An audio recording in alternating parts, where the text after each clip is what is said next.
இந்த வீடியோவில் நாங்கள் 2023-24 எம்சிக்யூ 22வது எம்சிக்கு பார்ப்போம். உங்களுக்கு ஸ்க்ரீனில் நீங்கள் கேள்வியை பார்க்கலாம். கார்பாக்சிலிக் அமிலங்கள் பற்றி பின்வரும் எக்கூற்று பிழையானது. ஒன்று, NaBH4 சோடியம் போர் ஹைட்ரேட் உடன் கார்பாக்சிலிக் அமிலங்களை அல்கோஹோலாக தாழ்த்த முடியாது. இரண்டாவது, கார்பாக்சிலிக் அமிலங்களுடைய கொதிநிலைகள் ஒப்பீட்டளவில் சமமான சார்மூல குருத்திணிகளை கொண்ட அல்கோஹோலின் கொதிநிலையிலும் கூடியதாகும். சரி, கார்பாக்சிலிக் அமிலங்கள் CO2 கேஸை வெளிவிட்டு கொண்டு நீர் NaOH தாக்க முடிகின்றன. நாலாவது, ஹைட்ரசன் பிணைப்பாக்கம் காரணமாக கார்பாக்சிலிக் அமிலங்கள் இரு பல்போதிக கட்டமைப்புகளை உண்டாக்கலாம். ஐந்தாவது, கார்பாக்சிலிக் அமிலத்தினுடைய சார் மூலக்கூறு திணிவு அதிகரிக்கும் போது அவற்றின் நீர்க்கரைசலினுடைய நீரின் கரைதிறன் குறைகிறது. ரைட். இப்போ இதில் கொஞ்சம் ஆர்கானிக் கெமிஸ்ட்ரியில் சில விஷயங்கள் போட்டிருக்காங்க. அதை வச்சு பார்த்துட்டு போவோம். சொல்லலாம், விடைதான் விடைண்டு. ஆனால் கொஞ்சம் ஆர்கானிக் கெமிஸ்ட்ரியை பார்ப்போம். முதலாவது NaHBO4 கார்பாக்சிலிக் அமிலங்களை அல்கோஹோலாக தாழ்த்த முடியாது. எஸ், என்னென்னா இந்த தாழ்த்தல் கார்பாக்சிலிக் அமிலங்கள்ல நடக்கிறது மிக மிக குறைவு. சரிதானே? நடக்காதுன்னு எடுக்கிறாங்க. அதான் உண்மை. இங்க நடக்கிறதுக்கான வாய்ப்பு இருந்தாலும் இதை நாங்க நடக்காது, இப்படி ஒரு தாழ்த்தல் செயற்பாட்டை இது கொண்டு வராது என்று சொல்றோம். அது சரி. என்னன்னு சொன்னா, இது தாழ்த்தல் இது ஒரு மிகவும் குறைந்த தாழ்த்தும் திறன் கொண்ட ஒரு அமைப்பாக இருக்குது. சரிதானே? ஆகவே இதை தாழ்த்தக்கூடிய அளவில் இல்லை. ஆனால் ஒரு தாழ்த்தலை நாங்கள் போட்டோம்னு சொன்னால் அது நேர முதல் அல்கோஹோல் எங்களுக்கு கைக்கு கிடைக்கக்கூடிய மாதிரி இருக்கும். அப்போ இது வராது.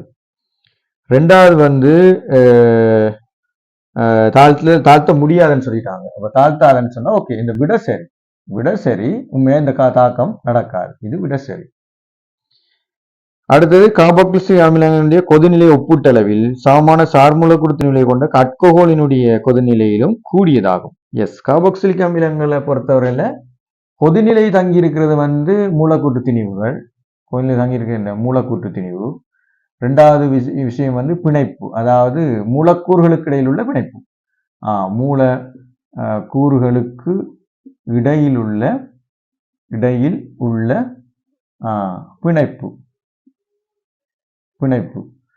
மூலக்கூற்று திணிவு சார் மூலக்கூற்று திணிவு என்று பார்க்கலாம். அந்த மூலக்கூறு திணிவு, மூலக்கூறுகளுக்கு இடையில் உள்ள பிணைப்பு. அடுத்து மூன்றாவது ஹைட்ரசன் பிணைப்புகள்.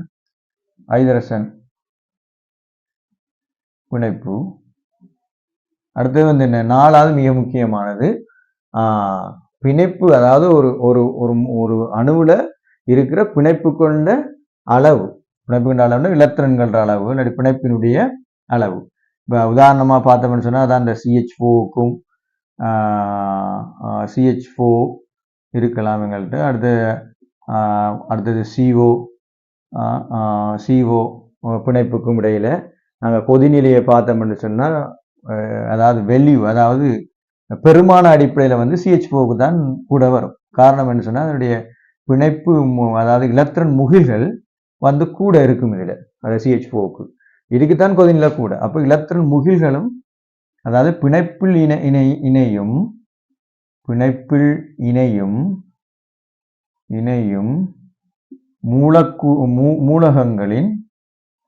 மூலகங்களின் என்ன இருக்கும், இலத்திரன் முகில்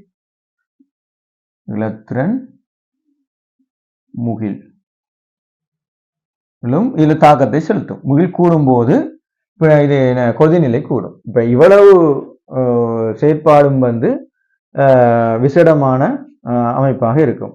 இதுல இன்னொன்று ஹைட்ரஜன் பிணைப்போட சேர்ந்து இதை இன்னொரு சேர்த்துக்கொள்ளலாம். இது ஹைட்ரஜன் பிணைப்பை நாங்கள் பிணைப்புக்குள்ள சேர்த்துக்கொண்டாலும் இதோட இன்னொன்று சேர்த்துக்கொள்ளலாம். இதுக்குள்ள சரி, அஞ்சாவது சேர்க்கலாம். அதனுடைய வடிவம், மூலக்கூற்று வடிவமும் இந்த கொதிநிலையில தாக்கத்தை ஏற்படுத்தும். மூலக்கூற்றின் வடிவம், சரிதானே? வடிவமும் இந்த இதை எடுக்கும். வடிவம் வித் சைஸ், அதாவது அதனுடைய என்ன சொல்றது, அளவும் இதில் திணிவும் வரும், அளவும் வரும். ரைட். இப்படி இந்த கொதிநிலையை தாக்குகின்ற காரணிகள்ன்ற அடிப்படையில பார்ப்போம் என்று சொல்லி சொன்னா இங்க இது கார்பாக்சிலிக் அமிலத்தினுடைய பொதுமையான சூத்திரம் இப்படி இருந்தா அல்கோஹால்ன்ற பொதுமையான சூத்திரத்தை பார்த்தீங்கன்னு சொல்லிச்சுன்னா இப்படி ஒரு அமைப்பை தான் கொண்டிருக்கும் அது. சரியா? ரைட். இதுல ஒரு ஹைட்ரஜன் இருக்கும், இது ஒரு ஹைட்ரஜன் இருக்கும். ஆகவே பிணைப்பினுடைய இந்த மூலக்கூறும் இன்னொரு மூலக்கூறும் எடுக்கும்போது ஒரு ஹைட்ரஜன் பிணைப்பை நேரடியாக கொண்டிருக்கும். ஹைட்ரஜன் பிணைப்போட நேரடியாக இருக்கும். இவையை பொறுத்த வந்து ஹைட்ரஜன் பிணைப்பின் அளவு வந்து குறைவா இருக்கும். அது கொண்டிருக்கான குறைவு இருக்கும். அப்ப இது கூடுதலான பிணைப்பை கொண்டிருக்கும். அப்ப இந்த அடிப்படையை பார்க்கும்போது உண்மையாக என்ன செய்யும், கார்பாக்சிலிக் அமிலங்களுக்கு தான் கூட இருக்கும். அப்ப இங்க வந்து பிணைப்பை வச்சு சொல்லலாம், இது உண்மையிலேயே பிணைப்பை வச்சு சொல்லலாம். இந்த மற்றது இலத்திரன் முகில்கள் வந்து ஒட்சிசன் இலத்திரன் முகில் அடர்த்தி வந்து கூட. அப்ப இன்னொரு மூலக்கூறோட இணையும் போது அதன் அடர்த்தி கூட. அப்ப அந்த அடர்த்தி கூடும் போதே செய்யும் எங்களுக்கு கார்பாக்சிலிக் அமிலத்துக்கு தான் இது வந்து கொதிநிலை வந்து கூட இருக்கும். இதுல வந்து இதுல பார்க்கும்போது அவ்வளவு பெரிய ஒரு இதை கொடுக்காது. சரி. அப்ப என்னவா, கார்பாக்சிலிக் அமில கொதிநிலை ஒப்பீட்டளவில் சமமான சார்மூலக்கூறு திணிவுகளை கொண்ட அல்கோஹால் கொதிநிலையிலும் கூடியதாகும். பொதுவாக நாங்கள் இதில் இருக்கிற காரணங்கள்ல இப்போ இது சார்பு இது சரி, இதனுடைய பிணைப்பு அடிப்படையில் இது ரெண்டாவது, இதுக்கு காரணம் வந்து ரெண்டாவது காரணமா இருக்கு. இது ரெண்டாவது காரணம். அடுத்தது ஹைட்ரஜன் பிணைப்பு, அது மூன்றாவது காரணம். அதாவது மெல்லிய ஹைட்ரஜன் பிணைப்பு இல்லாட்டி இல்லை வலுவான ஹைட்ரஜன் பிணைப்பு ஆகும். அடுத்து வந்து முக்கியமான இடம் வந்து இந்த இருக்கு, பிணைப்பு கொண்ட இலத்திரண்ட முகில்கள், இலத்திரண்ட எண்ணிக்கை. இதுக்குள்ள இலத்திரண்ட எண்ணிக்கையும் வரும். பிணைப்பில் ஏற்படுற இலத்திரண்ட எண்ணிக்கை, இலத்திரண்ட எண்ணிக்கையும் இந்த இதை என்ன செய்யும், இந்த காரணிகளும் இந்த கொதிநிலையில பாதிப்பு ஏற்படுத்தும். அப்ப பிணைப்பு ஏற்படுத்துகின்ற இலத்திரண்ட எண்ணிக்கை இப்ப 4, 5 காரணங்களும் இந்த இதுக்கு காரணமா அமையலாம். சரியா? ரெண்டாவதுக்கு.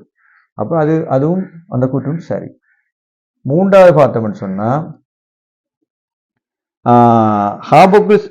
கார்பாக்சிலிக் அமிலங்கள் CO2வை வெளிவிட்டு கொண்டு நீர் NaOH தாக்கம் புரிகின்றன. கார்பாக்சிலிக் அமிலம் வந்து சரிதானே, இதுல என்ன செய்யலாம், நீர் NaOH இங்க ஒரு ட்விஸ்ட் வந்திருக்காங்க. நீர் NaOH தாக்கம் அடைஞ்சு CO2 தருதான். இப்ப CO2 தருமா, தரதுக்கு வாய்ப்பு இருக்கா என்று பார்த்துனீங்கன்னா இங்க என்ன தாக்கம் நடக்கும், உண்மையாவே இங்க வந்து ஒரு டிஸ்பிளேஸ்மெண்ட் ரியாக்ஷன் தான் நடக்கும். அதாவது இங்க இருக்கிற OH சைன்களும் இங்க இருக்க அதான் கார அமில கார தாக்கங்கள் தான் இங்க நடக்கும். இங்க நேரடியாக என்ன நடக்காது, ஒரு தாழ்த்தலுக்குரிய தாக்கங்கள் நடக்காது. தாழ்த்தல் ஒட்சியேற்றல் தாக்கம் இங்க நடக்கிறதில்லை. இதுல அயன் எக்ஸ்சேஞ்ச் தான் நடக்கும். டிஸ்பிளேஸ்மெண்ட் அயன் எக்ஸ்சேஞ்ச், இங்க இருக்கிற அயன் அங்க இருக்கிற அயனோட சேர்த்து ஒரு நடுநிலை தாக்கம், அதாவது அமிலக்கார தாக்கங்கள்ல நடுநிலையாக்கல் தாக்கம் தான் இதுல நடக்கும். ஆகவே இது வந்து பிழை. இதுல என்ன செய்யாது, தாழ்த்தல் ஒட்சியேற்றலுக்குரிய தாக்கம் நடக்காது. அப்படி நடந்தா தான் நாங்க நேரடியாக ஒரு இதுக்கு போகலாம். அல்லாட்டி இந்த மாதிரியான அமைப்பு உருவாகும். இல்லைன்னா இப்படி உருவாகிறதுக்கு வாய்ப்பு இருக்காது. அடுத்தது பார்ப்போம். ஹைட்ரஜன் பிணைப்பாக்கம் காரணமாக கார்பாக்சிலிக் அமிலங்கள் இரு பகுதியாக கட்டமைப்புகளை உண்டாக்கலாம். ஹைட்ரஜன் பிணைப்பாக்கம் காரணமாக கார்பாக்சிலிக் அமிலங்கள் வந்து இரு பகுதியாக கட்டமைப்புகளை உருவாக்கும். இரு பகுதியாக கட்டமைப்புகளை உருவாக்கும் சொன்னா இதன் பகுதியாக கட்டமைப்புகள் வந்து பல்பௌதிகம்னு சொல்லுவோம். சரி, பல்பௌதிக கட்டமைப்புகளை வந்து இது கார்பாக்சிலிக் அமிலங்கள் ஹைட்ரஜன் பிணைப்பை உருவாக்குறதால உருவாக்கும். எஸ், அது சரி. சரிதானே, பல்பௌதிகளை உருவாக்கும். சரியா? அது பெரிய நீண்ட சங்கிலியா போகும்போது கணக்க பல்பௌதிகளை உருவாக்குறதுக்கு வாய்ப்பு இருக்குது. சரியா? ரைட். இப்போ ஐசோமெர்ஸ்ன்னு சொல்லுவாங்க. அப்ப ஏனென்றா கணக்க பெரிய பெரிய இதுகளை உருவாக்குறதுக்கு வாய்ப்பு இருக்கு கார்பாக்சிலிக் அமிலங்கள். சாரி, இதுல ஒரு OH வரணும், இதை மிஸ் பண்ணி கொண்டு வரேன், வெரி சாரி. ஆல்டிஹைட் கீறி கொண்டு வரோம் போல. சரிதானே? ஓகே. இங்க மிஸ்ஸிங்கா? ஓகே, இங்க ஒரு மிஸ்ஸிங். Very sorry. ரைட். அடுத்தது 5வது, கார்பாக்சிலிக் அமிலங்கள் சார்மூலக்கூறு திணிவு அதிகரிக்கும் போது அவற்றின் நீர் கரைதிறன் வந்து குறைகிறது. எஸ், கார்பாக்சிலிக் அமிலங்களுடைய இது வந்து இதுல வந்து என்ன செய்யணும், கார்பாக்சிலிக் அமிலங்கள்ற சார்மூலக்கூற்று திணிவு அதிகரிக்க அதிகரிக்க கரைதிறன் கேஎஸ்பி வந்து குறையுதாம். இதுல மூலக்கூற்று நிறை அதிகரிக்க, அதாவது எம் போறனே, எம் அதிகரிக்க இதனுடைய கேஎஸ்பி கரைதிறன் வந்து குறையும். சரி, ஏன் கரைதிறன் குறைகிறதுக்கு காரணம் இங்க கார்பாக்சிலிக் அமிலங்கள் சார் மூலக்கூறு திணிவு அதிகரிக்கும் போது அவற்றின் நீரின் கரைதிறன் குறைகிறது. சரி, இப்ப கரைதிறன் பெருக்கம் எங்க எண்ணத்தில் இருக்க போகுது, அயன்கள் வந்து அயனாக்கம் அடைகிற அளவு. அப்ப அயனாக்கம் அடைகிற அளவு இங்க குறையறதுக்கு காரணமா இருக்கிற இது வலுவான ஹைட்ரஜன் பிணைப்புகள் உருவாகிற இதுல வலுவான ஐதரசன் பிணைப்புகள் வந்து பிணைப்புகள் நீரோட உருவாகிறது இல்லை. பிணைப்புகள் வந்து நீரோட உருவாகுவது இல்லை. எப்ப சார்மூலக்கூற்று திணிவு கூடும்போது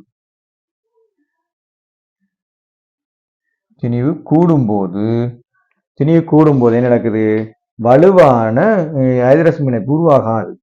அப்ப வலுவான ஒரு நீரோட ஐதரசன் பிணைப்பு உருவாகாதால என்ன செய்யும், கேஎஸ்பி வந்து எங்களுக்கு குறையத்தான் விளைக்கிடும். ஆகவே கரைதிறன் வந்து கரைகிறது குறையும். சரியா? அப்ப கரைகிறது குறைஞ்சு கொண்டே போகும் ஒன்று. அப்ப அடுத்தது வந்து திணிவு கூட கூட கூட அது வந்து கரைதிறன் வந்து குறைஞ்சு கொண்டு போறோம். ஆகவே இதுல நாங்க நேரடியாக விடைக்கு போறோம். அதுல ஒன்று ஆர்கானிக் விஷயங்களை பார்த்துட்டோம். நேரடியாக விடைக்கு போவோம் என்று சொல்லிச்சுன்னா விடை வந்து எங்களுக்கு 3வது விடையாக காணப்படும். விடை வந்து என்னவா இருக்கிறதுக்கு 3வது விடையாக இருக்கும். அது மட்டும்தான் பிழையா வரும்.